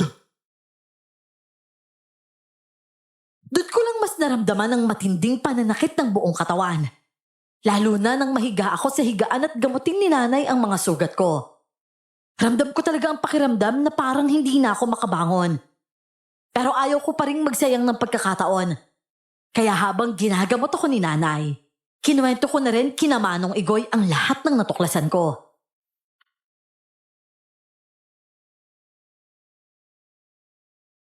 Kaya pala ang talabak ng yanggawan dito. Mukhang galing sa lagtaw yung gamit nilang pangyangga. Malakas talaga yun. Kayang pasunurin lahat ng aswang. Parang nakatali sa buhay niya ang mga yon. At bawal mo siyang lokohin. Kasi siguradong may kapalit na mabigat na parusa. Ang tanong, saan babanda yung lugar na to? Sinabi ko rin sa kanila ang tungkol sa lugar na yon. Sinikap ko pang iguhit ito sa papel ng mas detalyado. Ibinigay ko ito kay Manong Igoy at sa kanila pinag-usapan kung ano ang dapat gawin. Hanggang sa nagdesisyon silang umalis at doon naman ako nakapagpahinga ng maayos. Pero pagsapit ng hapon, nagkaroon ako ng bisita at walang iba kundi si Kara.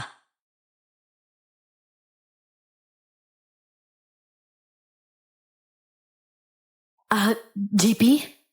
Kumusta na yung pakiramdam mo? Eto. May sakit pa rin yung buong katawan ko. Hinapas kasi ako sa puno kaya pakiramdam ko basag-basag yung mga buto ko pati yung likod ng ulo ko. Parang may tama pa nga eh. Tsaka Rita, dapat madala na natin siya talaga sa ospital eh. Kailangan niya ng doktor. Yun na nga sana yung gagawin ko. Hindi ko lang siya nadala agad dahil nga inusisa pa dito. Pero oo, dadalhin ko talaga siya. Inaayos ko lang yung mga gamit niya. Kuya JP, masakit po ba talaga?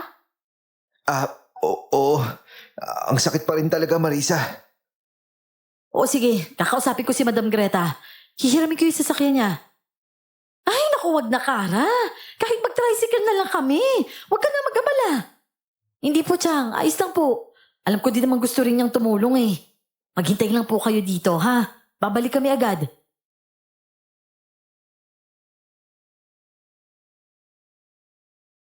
Dinala nga nila ako sa ospital noon gamit ang sasakyan ni Ma'am Greta. Gusto rin palang gumante ng mayamang babaeng yon sa mga aswang. Kaya lang, hindi pa siya makakilos dahil nagpapagaling pa. Bali yung driver lang niya ang nagmaneho ng sasakyan papunta sa ospital. Inasikaso naman ako doon para mas mapabilis ang paggaling ko. Ayon pa nga kay Kara, hindi na raw matawagan ni Ma'am Greta ang pinagbilhan niya ng hamon. Magpahinga ka na anak, ha? Ang sabi ng doktor, wag mong pilitin kumilos kapag sobrang sakit. Ligtas naman daw yan sa ulo mo, hindi ba? Pasa at sugat lang daw yan. Pero yung buto mo sa likod, may bali talaga eh. Kaya kailangan mo munang manatili dito para maalagaan ka ng maayos. Nay, hindi naman po malala to, di ba? Eh, basta't makakabawi ka pa daw, sabi ng doktor. Hindi naman daw nakakabahala ng sobra eh. At saka alam mo anak, siguro talagang pinoprotektahan ka ng kwintas mo na yan, ano? Hindi ko kasi alam kung paano nangyari yun eh. Malakas kaya na pagkakahampas sa'yo. Kung tutuusin nga, dapat durog ang mga buto mo dun. Eh, buti na lang talaga, hindi mo hinubad yan. Nay, galing to kay Lolo eh. Siya na yung nagsabi na ililigtas ako palagi nito. Baka nga ito rin yung dahilan kung bakit hindi ako nakatulog tulad ng ibang bihag ng aswang na kasama ko doon eh. Nag-orasyon pa nga yun eh. Parang pampatulog. Inuntok ako pero pagkagising ko, buhay pa rin ho ako. Ibig sabihin, tumala pero hindi tumagal? Parang gano'n na nga po, Nay. Pero salamat talaga anak ha, at nakabalik ka sa akin. Asya sige na, magpahinga ka na doon ha. Chang, ito po oh. Bumili po ako ng pagkain para kay JP. Ay, naku naman nag-abala ka pa. Nasaan na yung anak mo? Nandun po. Binabantayan niya muna si Madam. At saka, Chang, kung gusto mo, magbukas ka na ng karinderya mo. Si Marisa na yung bahala kay JP o di kaya ako na lang. Kapag dumating si Bonbon, pwede rin naman akong tumulong sa karinderya nyo. Nako, hindi na muna iha. Hindi na muna kami magbubukas. Kailangan kong mag-ingat kasi baka mamaya malagyan pa ng yanggaw yung mga niluluto ko. Abay, mahirap na.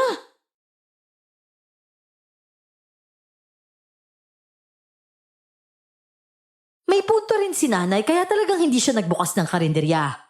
Dahil nga nasa ospital ako, balita na lang ang nakarating sa akin. Nang pumunta si Bonbon sa ospital, ayon sa kanya ay nang puntahan daw ng mga manunugis ang lugar. Wala na daw doon ang puno.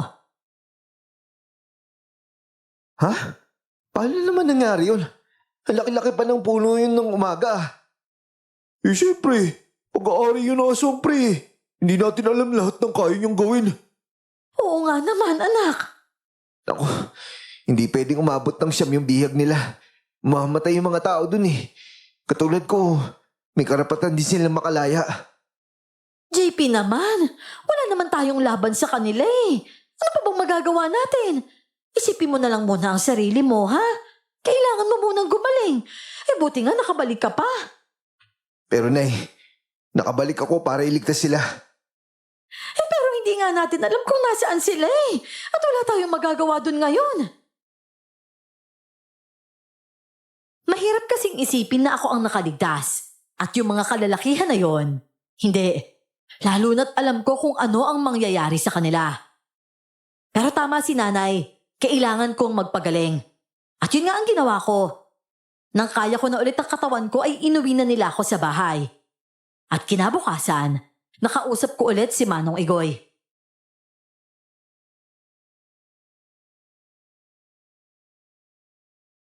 Wala ron. May iba kasi wala. Kahit isang aswang, ni Alino, hindi namin nakita. Mukhang inalis na nila sa paningin nyo.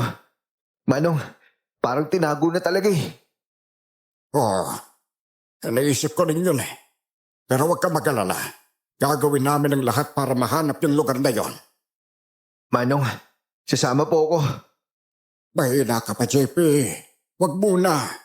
At sigurado kung hindi papayag ang nanay mo. Abay sobra sa nag-alala nang kunin ka ng aswang. Huwag mo na sanang bigyan ulit ng dahilan para masaktan ang loob niya, ha? Kaya na namin to.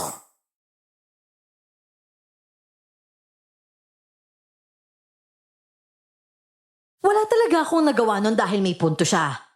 At tama naman siya. Dahil ayoko ring bigyan pa ng alalahin si nanay. Kaya nanahimik na lang ako. Pero pagkasunod na araw, habang nagpapahinga ako sa bakuran, napansin kong may parang nakatingin sa akin. Paglingon ko ay yung lalaking bumaril sa akin ang nakita kong nakatayo sa malayo. Tumayo ako mula sa kinauupuan ko at lumapit sa kanya ng walang takot. Hoy, ano? Gusto mo ba akong kunin ulit? Hindi ko akalain pati ang pinuno namin. Pumalpak pagdating sa'yo. Ano ba meron ka, ha? Sa bali hindi ka tinatamaan? Orasyon ng lagtaw? Hindi ka tinablan? Ano ka ba? Anong halaga mo? Kaya ka ba nandito para alamin yung sagot na yan? Aminin nyo, kahit mahina lang ako, hindi nyo ako kaya malitin.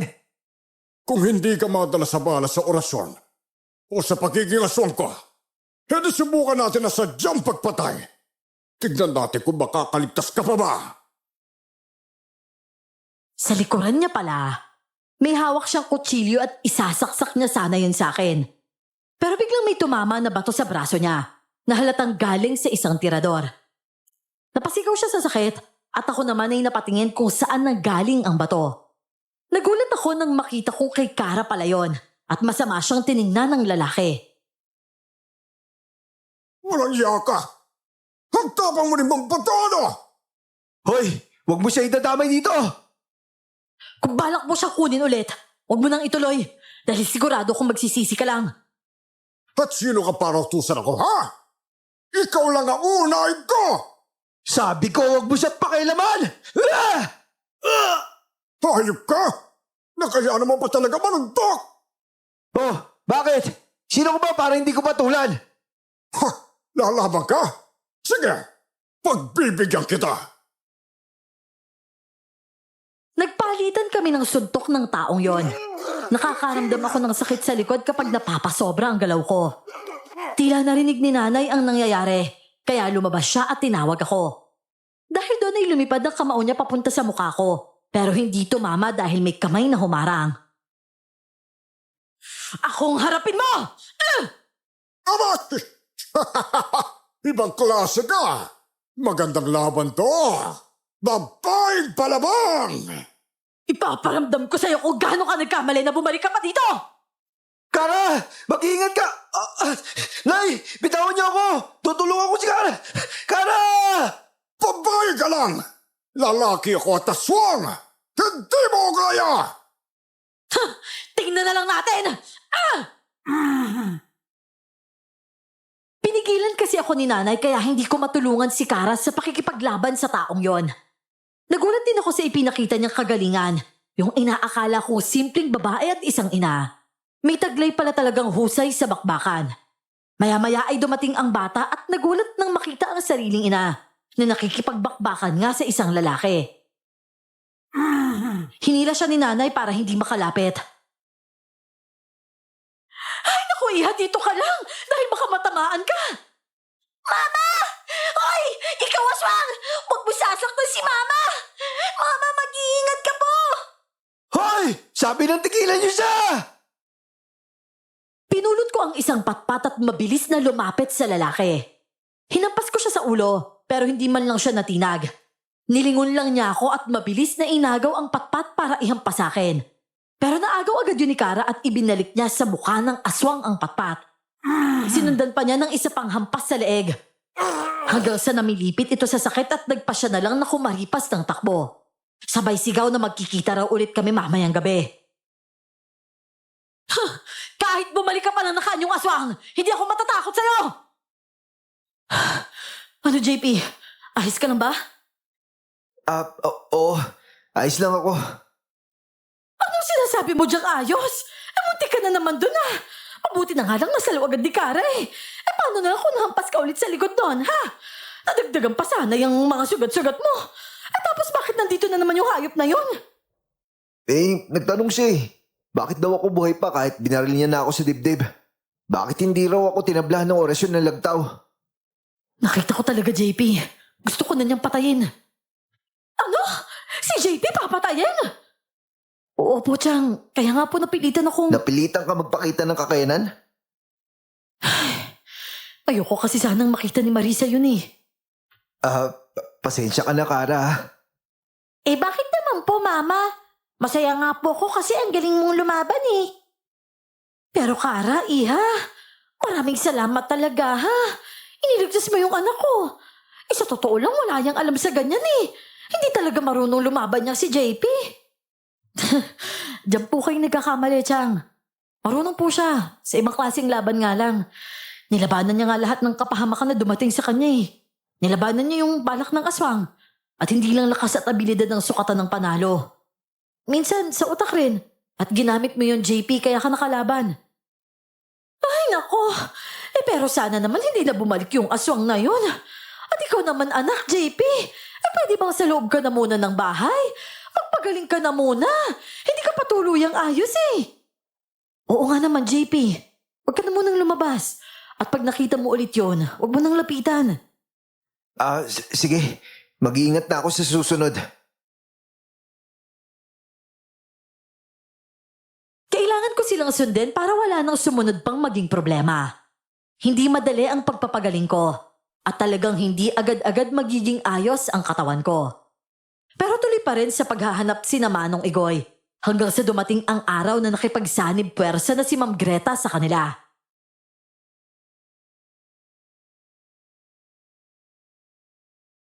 Oh, Insan. Parang ayos na yung galaw mo ngayon ah. Ayos na ako. Nay, pwede na tayo magbukas ulit ng karinderya. Ay naku, hindi. Ayoko pa rin. Baka pagsisihan pa natin yan eh. Chong, sabi naman ni Manong Igoy pwede na raw po eh. Magbabantay naman sila kaso patago nga lang. Baka nga sa karinderya mo pa mahuli ang aswang na kumuha kay JP. Nay, magandang ideya yun. Ay nako, baka mamaya may mapahamak na naman sa atin. Pwede bang wag na tayong sumangkot sa ganyan? Nay, kahit hindi naman tayo nakikisangkot, nasasangkot pa rin tayo eh. Basta't kahit anong mangyari, hindi tayo makikisali sa ganyan. Umiwas tayo hanggat maaari. At ayoko na maulit yung nangyari sa'yo, anak. Hindi ko na kaya yung ganun.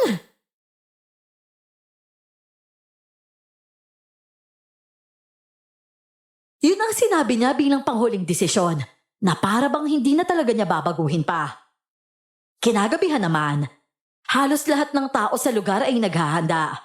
Maliban sa amin sa bahay na nananahimik lang.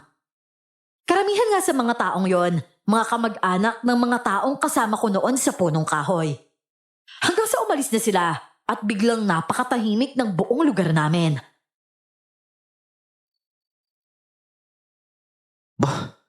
Ang tahimik ngayon ah.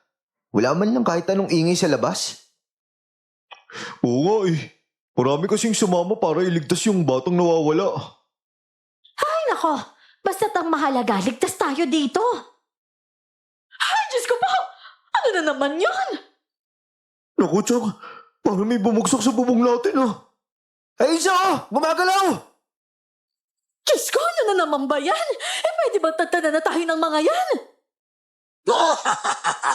Natatao na ba kayo? Hindi ko tadanto ng kinuha ko! Amin dapat siya! Hindi ako sasama sa'yo! Bakit hindi mo lang ba tanggapin na talo ka na? Oo, tama siya. Hindi ka namin hayaan na kunin mo ulit siya. Kung ayaw mo sumama, ikaw ang magdesisyon! Nanay ba? O ikaw? Huwag mo nga ilagay yung anak ko sa ganyan. Ano nangyayari sa akin? Bakit bigla akong nahihilo? Nay! Nay! Chong! Hoy, Aswang! Anong ginawa mo sa kanya? Mamamatay siya bago sumikat ang araw kung hindi ka sumuko! Nay! Diyos ko! Ano gagawin natin? Nawalan ng manay si nanay! Nay! Nay! Gising, nay! Umalis nga ang aswang na yon mula sa ibabaw ng bubungan ng bahay namin. Pero si nanay, talagang wala ng malay at labis ang pagkataranta ko. Sinubukan ko siyang gisingin, pinaamoy ng kahit anong pampawala ng pagkahilo. Hinilot ko ang mga kamay niya, pati mga paa, maging ang ulo niya pero ayaw talaga niyang magising.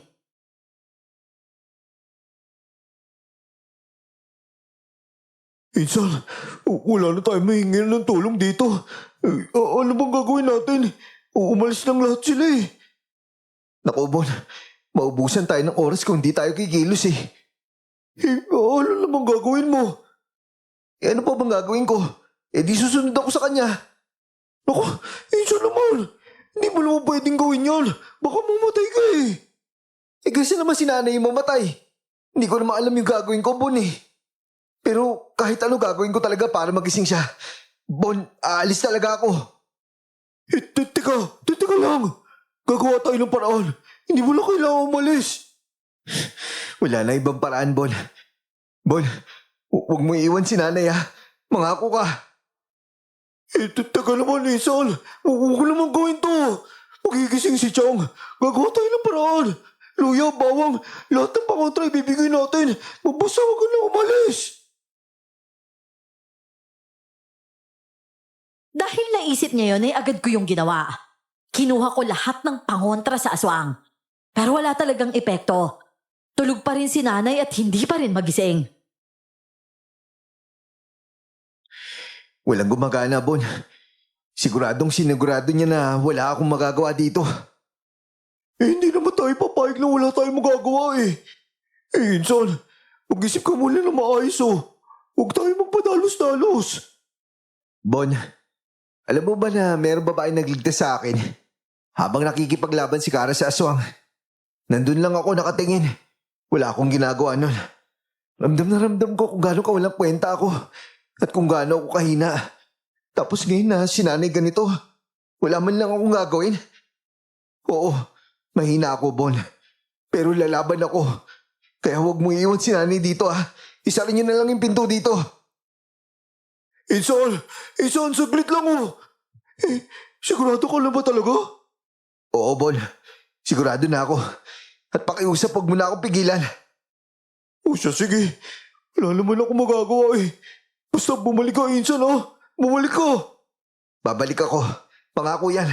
Para sa'yo at kay nanay.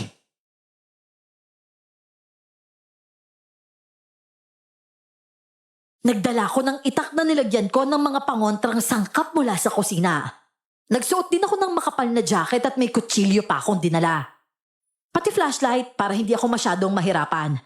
At paglabas ko, sinigurado kong naisara na ni Bonbon ang pintuan bago ako umalis.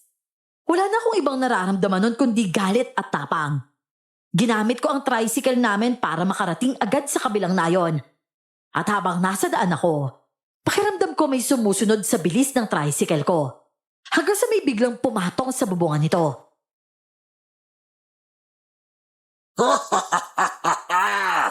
Ano?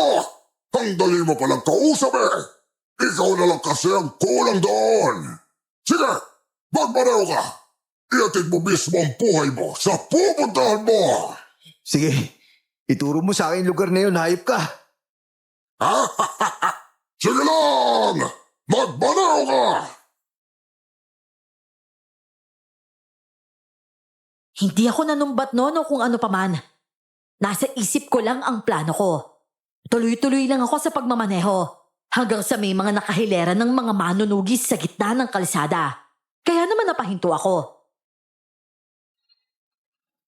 At bakit tumito ka, ha? Oh, saan ako dadaan? Ano kalakuhan to, JP? Manong Igoy, nilagyan niya ng sakit yung nanay ko. Kung hindi ako sasama, mamamatay siya. Wala talaga ako magawa, Manong. Nakakabalaan kayo!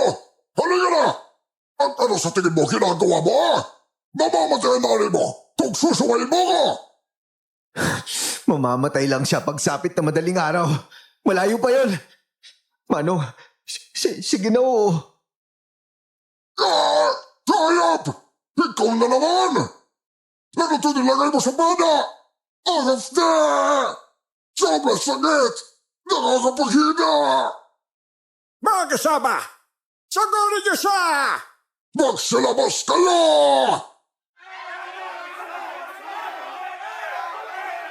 Sa kung saang parte ng talahiban ay may mga lumabas na mga tao. Pero kakaiba ang kilos nila. Ako naman noon, sinamantala kong makababa ng tricycle bago pa ako maabot ng aswang at mabilis akong hingila ni Kara. Halika na, JP! Sumunod ka na lang sa amin! Oo! Isa, dalawa, tatlo, takbo! Ano? Tatakbo? Halika na, bilisan mo! Sige! Alam kong may mga aswang na lumabas. Pero sigurado ako, hindi sila kasing lakas ng mga manunugis na may mga pangontra na. Pero nagtakbuhan ang mga ito at wala akong nagawa kundi sumunod din. Habang nakasunod ang mabangis na aswang sa likuran namin, tawa ito ng tawa at may ilan sa mga kasama namin ang huminto para harapin ang mga aswang. Basta huwag kang hihinto, JP! Sumunod ka lang sa amin! Oo, pero paano sila? Naiwan natin sila! Basta sumunod ka lang, JP! Huwag ka munang liliko o titigil! Habang napapalayo kami noon ay may mga nagpapaiwan talaga para salubungin ang mga aswang. Papunta kami sa pamilyar na lugar at tila doon sa puno ng lagtaw ang direksyon namin. May nagpaiwan ulit para harapin ang mga nakasunod sa aswang. Sa tuwing may nagpapaiwan, may mga aswang ding naiiwan doon. At habang tumatagal, pabawas sila ng pabawas. Ganon din ang bilang namin hanggang sa makarating kami sa bahagi ng lugar na pinakamagubat. Sige, lapitan niyo pa! At liliyab to malaking puno na to! Walang hiya ka! Kapag sinunod niyo yan, masusunod din ang mga ililigtasin niyo!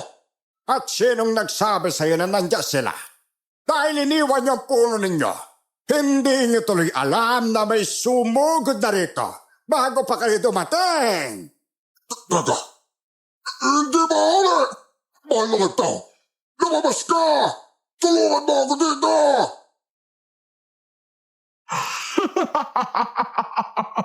At anong palabas to? Sinusubukan niyo ba talaga akong aliwin?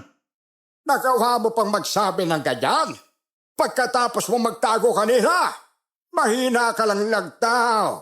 Dahil ikaw ang nagbibigay ng lakas sa mga lakad mo. Wala kang panama sa amin ng mga manunugis. Paano niya siya natuntun? Anong klase kalaguan to? Nakalimutan mo bang manunugis kami? Kung pumalpak ang unang plano, may pangalawa. At ang pangalawa, siguradong paldo. Hindi ba siya? Baka siya ba? Nasabi sila! Ilan lang ang mga kasama niya kaya hindi na nahihirapan ang mga manunugis na labanan ang mga ito. Lumalaban din ang nagtaw noon at pinapagalaw nito ang mga ugat. Pero tinututukan ito ni Kara ng sulo kaya natahimik ito at hinayaan ang mga alagad na lang ang makipaglaban. Tandaan mo to, nagtaw! Isang dampilang ng ugat mo sa apoy! Liliyab ka kagad! Huwag kayong magpapatalo! Tandaan niyo, kapag wala ako, wala rin kayo! Sunod! Mabilis na kumilos ang aswang at umatake sa amin. Hawak ko na noon ang ita ko, pero mas mabilis akong hinila ni Kara at ibinigay niya sa akin ang sulo. Kunin mo to, JP! Sindihan mo! Oo! Akin na! Akin na yung boy!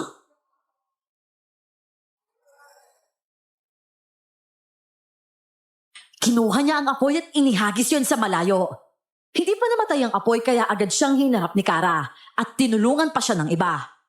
Ako naman, sinikap kong lapitan ang sulo pero hinaharangan ako ng ibang aswang. Napilitan akong lumaban dahil hindi sapat ang kakayahan ko. Pinoprotektahan lang ako ng mga kasama namin para lang marating ko ang sulo. Charpe! Bilisan mo! Mamamatay ang nanay mo, JP! Papatay ko siya! Hoy! Lumayan niyo ako! Lumayo ka sa kanya! Bilis, JP! Ito na po! Sige! Lapit! Manong! Kailangan ko makalapit sa puno! Hanahin niyo siya! Huwag niyo hayaang makalapit sa rekto! JP! Lumusot ka na! Dumaan ka dito! Ah! Hindi mo siya masusunod! Sinikap kong makabalik sa punong yon. Palusot-lusot ako sa mga aswang para lang makarating doon. Muntik na mamatay ang apoy dahil nadapa ako. Pero mabuti na lang, may maliit pang natira at yun ang agad kong pinalaki. Sa paglaki nito ay wala ng aswang na nakaharang sa akin dahil matindi na ang bakbakan ng mga manunugis laban sa kanila. JP! Tayo na, bilisan mo! Opo, Manong. Humanda ka sa akin ngayon. Hayop ka lang to ka! Hindi mo magagawa yan! Mabilis ang pagtakbo ko paakyat dahil medyo mabangin ang lugar. Papalapit naman sa akin ang mabangis na aswang. Kaya wala na akong nagawa kundi ihagis ang suluroon. Pagbagsak nito sa kahoy, biglang nawala ng liwanag at tumama ang aswang. Namatay ang apoy! Hangal! Hindi mo masusunod ang nagtaw! Sigurado ka? Tingnan mo na lang na maigi! Hindi yan namatay. Lumiit lang. Lalakas ulit yan. Anong nang... Ganda! Lumalaki ang apoy naman! Patayin mo! Patayin mo ang apoy! Mamamatay tayong dalawa! Pagkain ang apoy! Kumilos ang mga aswang para patayin ang apoy. Pero sobrang bilis ng paglaki nito. Tumakbo naman kami palayo sa punong yon at hindi kami hinabol ng mga aswang dahil inuna pa nila ang naglalagablab na apoy sa puno. Dumiretso lang kami pababa, saka huminto at tumingala ulit sa itaas. May ilang aswang na parang sasalakay sa amin, pero hindi sila umabot dahil nakakaramdam na sila ng matinding sakit. Huminto kami para pagmasdan sila. Palaki ng palaki ang apoy sa taas at ang mga aswang naman nanghihina na.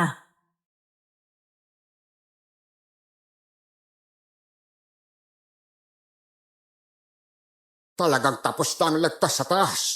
Wala na siyang takas sa apoy.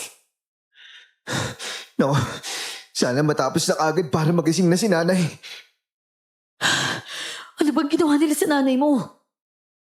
Nilagyan nila ng sakit si nanay. Kaya nawalan siya ng malay. At sabi pa nga nung aswang, kapag hindi ako dumating bago magumaga, mamamatay si nanay. Kaya ako pumunta dito. Buti na nga lang nakasalubong ko kayo eh. At meron na pala kayong plano. At gumaan pa ang plano nang dumating ka. Hindi ko inakala na kasama ka pala sa pagsugod sa kanila, Kara. Hindi ko nga kalaing may abilidad pala ang babaeng niya. Dati kasi akong bodyguard ni Madam. Nagkaanak lang ako kaya, ayun, huminto ako sandali. Pero hindi talaga ako umalis sa kanya.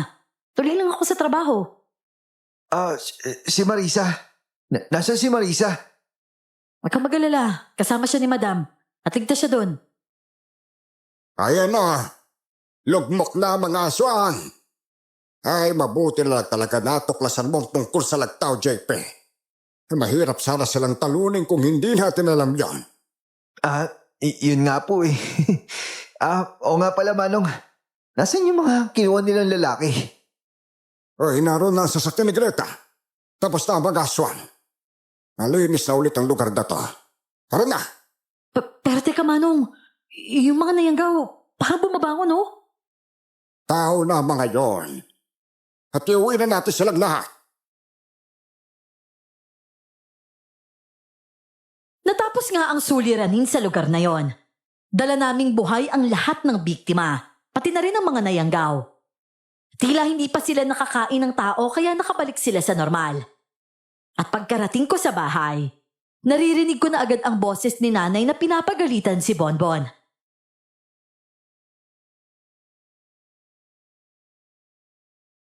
Ano mo naman kasing delikado doon? Nag-iisip ka ba, Bonbon? Hindi mo dapat siya hinayaan. Chong, ang tigas kasi ng ulo eh. Paano ko pa ba siya pipigilan? Baka mamaya kapag pinilit ko yun, baka magkasakitan lang kami. Gising na ang nanay mo, JP. Oo nga po eh. Nadali na kagad na sermon si Bonbon. Oh, Rita!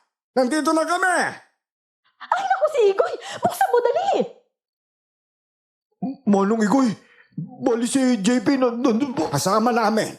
Tapos na ang laban. Oh? Talaga? Nandiyan na talaga siya! JP, anak! Nay! Ikaw talagang bata ka! Aray ko naman, Nay! Bakit ka naman kasi umalis? Ba't mo ba ako inampas, Nay? Alam mo naman kasing delikado, hindi ka na dapat pumunta doon. Bakit ba ang tigas-tigas ang ulo mo? Nay, kung di ako pumunta doon, baka mamaya namatay ka na. Ayaw niyo mawalan na anak, di ba? Ayoko rin mawalan ng nanay. Hoy, tama na, Rita. Pareho lang kayo nag-alala sa isa't isa. Pero tapos na to. Ngayon na, dala na namin ang lahat ng biktima. Halika na po, dalhin na natin sila sa ospital. Manong Santi, sige na po, diretso na po tayo doon. Pati ikaw, Kara? Kasama ka din nila? Opo, Tiyang Rita. Uuwi na rin naman po ako pagkatapos ito eh. Ipapaalam ko lang po kay Madam na tapos na po yung problema. Ay, naku Diyos ko. Bakit naman? Nay, tara na po sa loob, oh. Manong, salamat po talaga, ah. Kara, maraming salamat din ng sobra. Walang anuman. O, mauna na kami, JP, ha? Rita, ikaw din, Bonbon. Oh, sige ho. Ingat po kayo ha.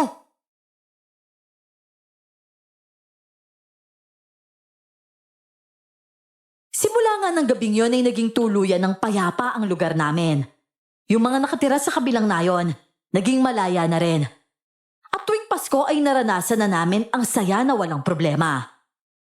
Sa ngayon, ang nayon na yon ay marami ng taong nakatira. Hindi na rin mararamdaman roon ang presensya ng mga aswang. Pero kahit ganon, sinasabi pa rin ng ilang tao na maraming aswang sa lugar na yon kahit tapos na ang lahi nila. Dito ko na lamang po tinatapos ang kwento ng aking ama, Miss Clar. Maraming salamat po sa pag-ere nitong kanyang kwento. At muli po ay ako ito, si Alexa, lubos na gumagalang.